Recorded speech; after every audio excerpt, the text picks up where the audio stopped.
It seems like everybody's interested in yeast bread these days, and if that's you, today we're going to make the best variation on that with a homemade cinnamon swirl bread. You can knead in some raisins if you want to, you can add some nuts, whatever suits you. Join me in the kitchen and let me show you how to put it together.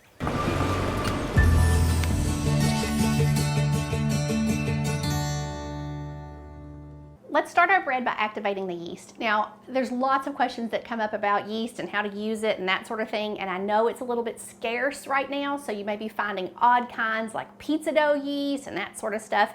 I have another video about how to activate yeast that you can check out up here if you'd like to, or you can watch my easy beginner yeast bread recipe that you can check out up here too. And I'll also leave links to those in the description box so that you can watch how I activate yeast if you need some extra help. And you can also ask, leave me a comment and I'll be happy to help you there too. So into our bowl, I'm going to show you how to do this. We're going to add 1 cup plus 2 tablespoons of warm water. Now, what I always say is, if you can give a baby a bath in it, it's the right temperature. So between 110 and 115 degrees. We're going to sprinkle over 1 teaspoon of active dry yeast. Now, active dry requires activation in water. Instant yeast does not. You can put it right into the flour and put it in with your ingredients, but you still have to add the liquid from the recipe. A lot of people ask me, they say, well, if I don't have to add the yeast to the water, can I just skip the water? No, you have to have it. So into the water, we're going to add this little bit of yeast, and I'm going to add 1.5 tablespoons of maple syrup. Now, I love using non-refined sweeteners whenever I can, so this is a really nice recipe for that part. So we're just going to stir this up, and I'm going to leave this sitting here on the counter for 10, maybe 15 minutes until the activation of the yeast begins and it starts to kind of foam up. Once I begin to see that foaming action start, I know that the yeast is alive and I can go ahead and proceed with the recipe. But if you don't see foaming and you don't see that, I'll show you what it looks like when we get there. Don't do the recipe because there's a really good chance your bread's not going to rise. So I'll be back in about 5 minutes, maybe a little longer, and I'll show you what it looks like. Our yeast is starting to activate, and I've pulled the camera in tight so that you can see all this foaminess. See all that? And if you were to get down really close to it, what you'd see is all of these bubbles coming up from underneath. So once you see that, you don't have to wait for it to get like crazy foamy or anything. I think for me, that took almost 10 minutes for mine to get there. So don't make your water too hot. Just lukewarm will be perfectly fine, and just be patient. And as soon as you see those foams, you're ready to go. So to this, we're going to add a little bit of butter. And this has been melted and cooled just a little bit, because if it's really hot, you could kill your yeast. If you took it straight from your microwave or off your stovetop and put it right into your yeast mixture, it could be problematic. So you don't want it to be too hot. Then we're going to add, I'm just going to give that a light stir. There's no egg in this recipe. So for those of you who don't need egg in your bread, or you've asked if you can take that out, this one will suit that perfectly. So now we're going to add our flour. Now the thing with flour, of course, is how you measure it. There is flour out there. I know people feel like there's not any. I know we feel like there's not any to be had anywhere, but there is flour. I have been actually mail ordering my flour from a company called Lindley Mills, or a private mill. You're gonna have to go beyond the grocery store sometimes. Go local. If you have a mill nearby, I have one about an hour away. They've been out of flour, but I found one in North Carolina that had it, and I actually had it mail ordered in. So you can find it, you just have to look. So now what happens when you measure flour? Don't ever scoop it with your cup. You want to take a spoon and you want to scoop it out of your container and scoop it into the measuring cup. That's the only way you're really going to get an accurate measurement. The true accurate measurements come from measuring in grams, which here in the United States people don't like to do. I do almost all of my baking in grams these days, but right now we're going to do it in cups because that's how the recipe is written and I'm trying to be accurate. So what you do is you take your spoon, you kind of level it out, scoop it off like that, okay? You can scrape off any extra if you have it. And so that's 1 cup, and we're gonna do 3.5 cups into this recipe. So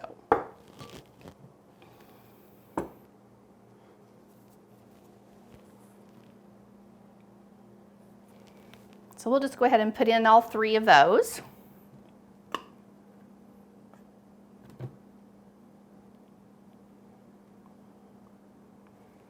Two.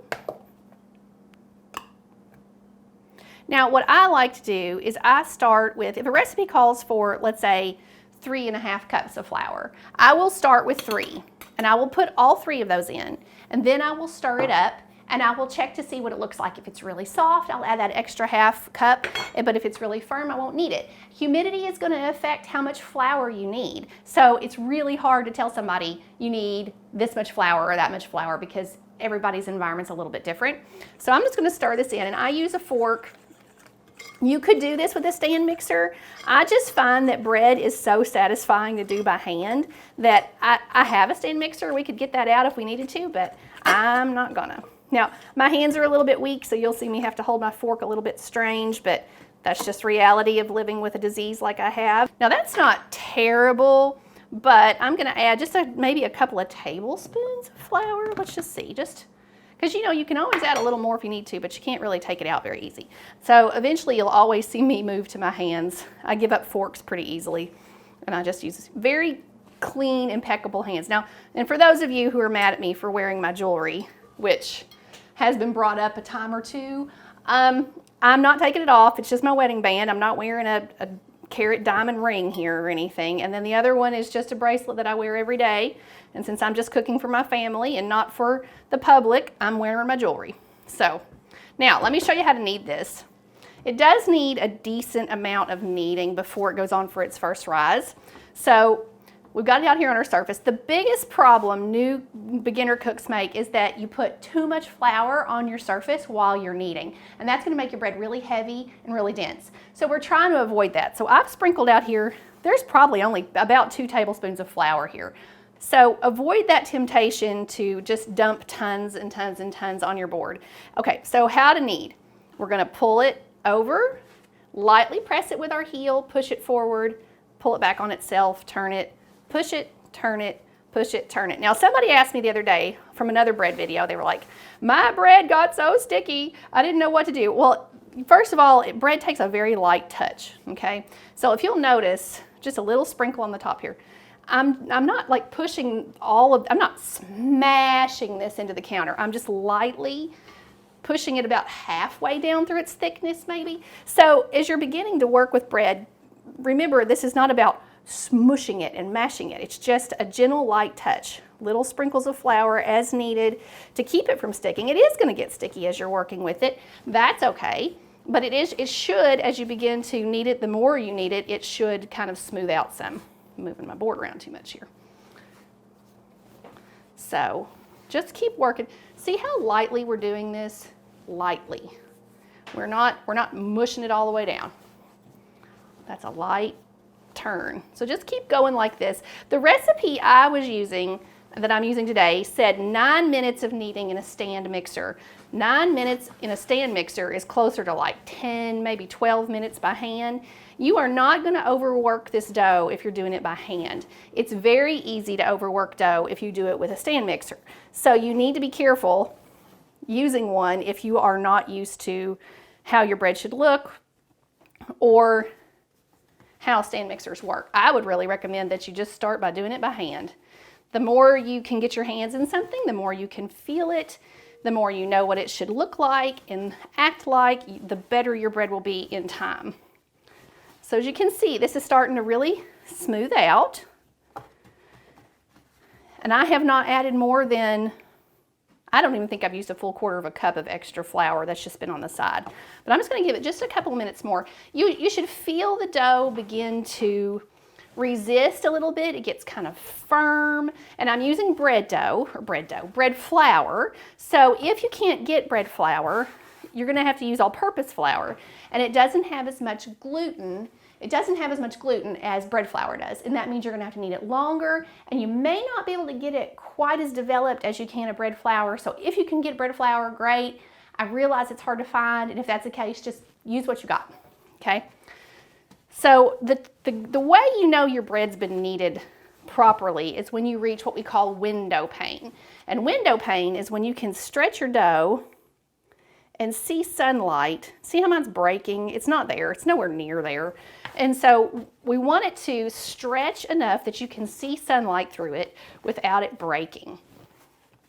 So that means more kneading. We're building up the gluten strands. So a lot of people, a little bit more than I needed, a lot of people just don't realize how long it takes to do this process. Just be patient. Every 10 or 15 turns, you can check it and see if you're going to be able to get to window pane yet. If you're not to window pane, just knead a little bit more. And the same thing would go in your stand mixer. That's the only way you're going to be able to gauge how you're doing is by testing that window pane. But in a stand mixer, you would want to check it a little bit earlier because it is so easy to overwork it. All right, let's see how we're doing.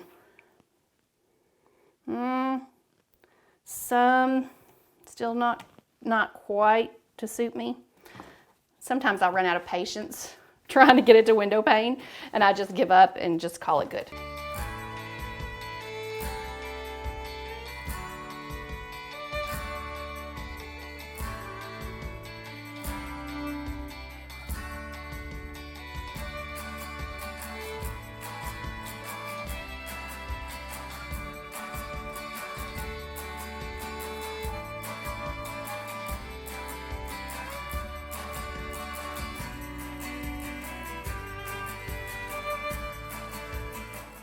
Okay, now I'm going to stop right there.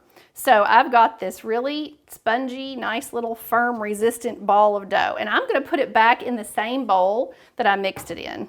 I don't think there's anything wrong with just reusing it. No need to dirty a dish.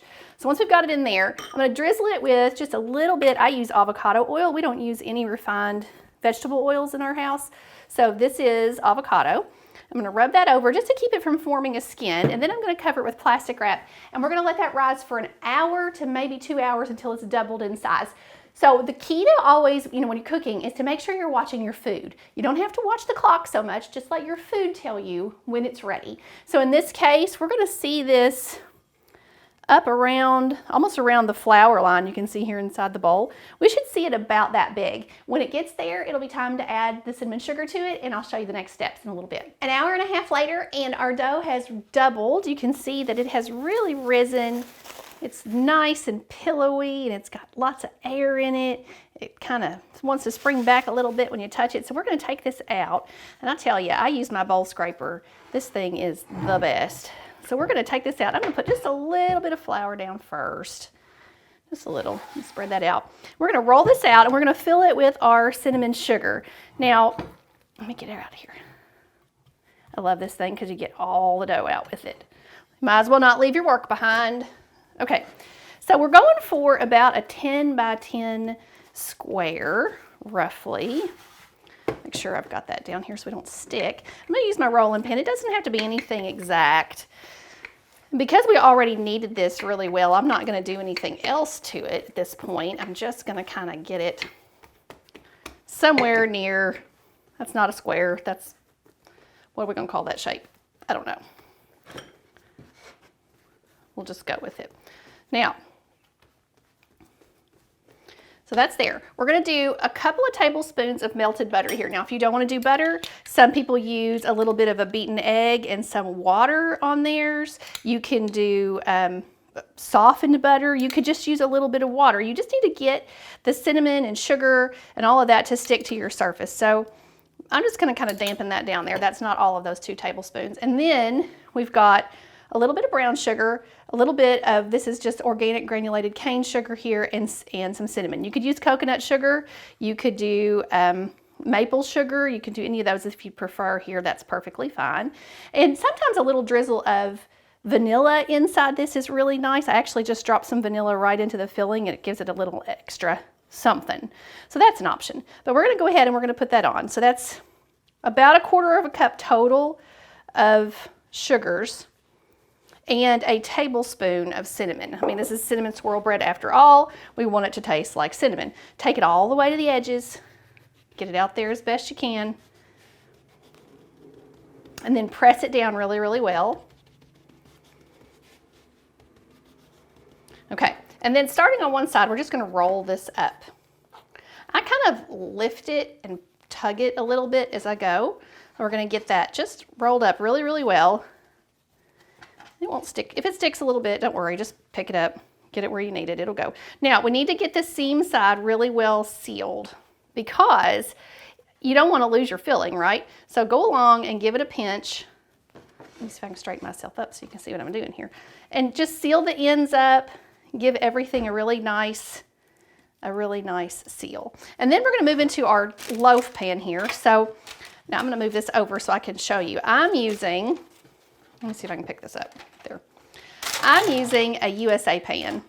And this one is really, really nice. It's a little bit smaller than your standard 9 by 5 by 3. I think it's 8.5 by 4.5. But I'm going to line it with some parchment paper because when this bakes, the cinnamon is going to kind of bubble out of this a little bit, and it can get really sticky and gooey and that sort of thing. So if you don't have a good baking pan, make sure to line it really well, grease it really, really well, because it is going to stick. And then I'm going to put this on a cookie sheet to bake because it can bubble over and smoke up your oven, and we don't want to do that either. So we're going to turn this seam side down, and I'm going to see if I can put this in here.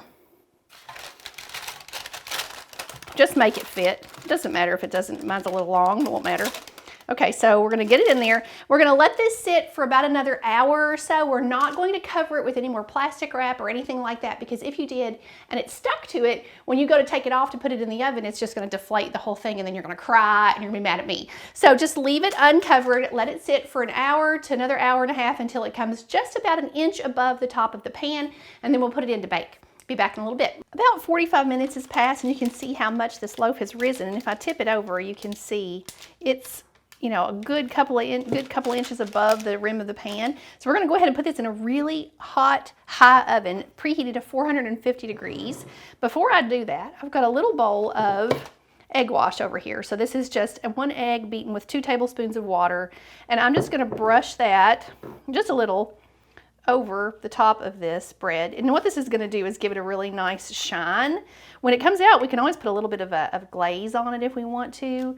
That's still an option, but I'm just going to put just a little bit of this on one of our beautiful farm eggs. They're always so orange. So just a little light brushing of that. You don't want to mash out your air or anything, but we've got that on, and I'm going to drop it in the oven, and I will show it to you. It's going to bake about 25 to 27 minutes, somewhere in that range.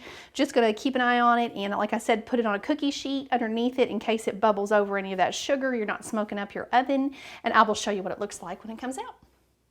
All right, guys, we've cut into this loaf, and it's beautiful. Now, you'll notice on the top, I've put a little bit of glaze, and that was just about 3/4 of a cup of powdered sugar. I did a teaspoon of vanilla and about a tablespoon of milk, and just kind of drizzled that across the top. And then that's our nice little extra frosting, but you certainly do not have to have it. And if you just notice in here, as we cut through this with a serrated knife, as always, let the knife do the work. And this is still quite warm. My kids are not really willing to wait any longer. They're about to choke me. You can see, ooh, that it is just so soft and so tender and so beautiful. And that swirl of hot cinnamon sugar rolling through there, that is a Sunday morning treat if I ever saw one. I hope you will make this in your own kitchen. Let me know what questions you have about this recipe, and I can't wait to see you in the next video. See you then, guys. Bye.